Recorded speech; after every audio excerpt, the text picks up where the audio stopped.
हरि बोल। नारायण हरि नारायण हरि नारायण हरि बोल। नारायण हरि नारायण हरि नारायण हरि बोल। नारायण हरि नारायण हरि नारायण हरि बोल। नारायण हरि नारायण हरि नारायण हरि बोल। नारायण हरि नारायण हरि नारायण हरि बोल। नारायण हरि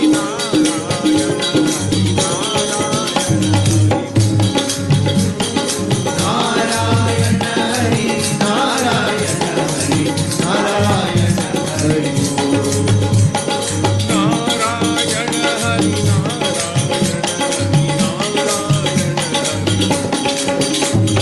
नारायण हरि नारायण हरि नारायण हरि नारायण हरि बोल। नारायण हरि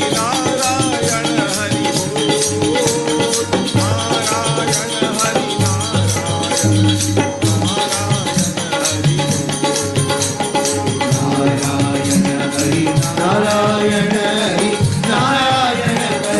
हरि नारायण हरि नारायण हरि बोल।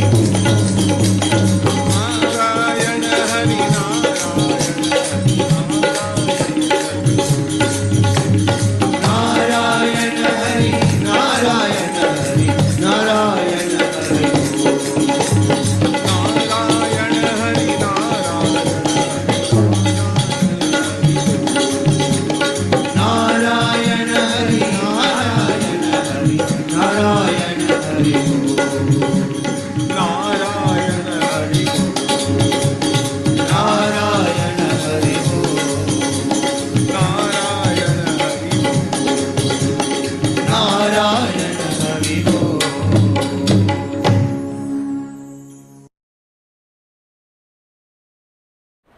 मैं नहीं मेरा नहीं यह तन किसी का है दिया। मैं नहीं मेरा नहीं यह तन किसी का है दिया। अपने पास है वह धन किसी का है दिया। जो भी अपने पास है वह धन किसी का है दिया।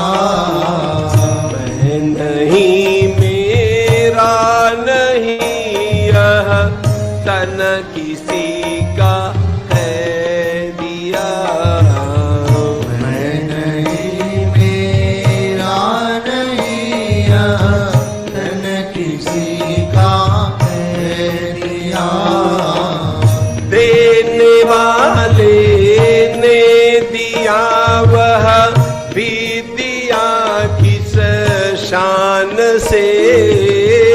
देने वाले ने दिया वह भी दिया किस शान से। देने वाले ने दिया वह भी दिया किस शान से। देने वाले ने दिया वह भी दिया किस शान से। मेरा है यह लेने वाला कह उठा अभिमान से। मेरा है यह देने वाला मैं उठा अभिमान से। मेरा यह कहने वाला मन किसी का है दिया। मेरा यह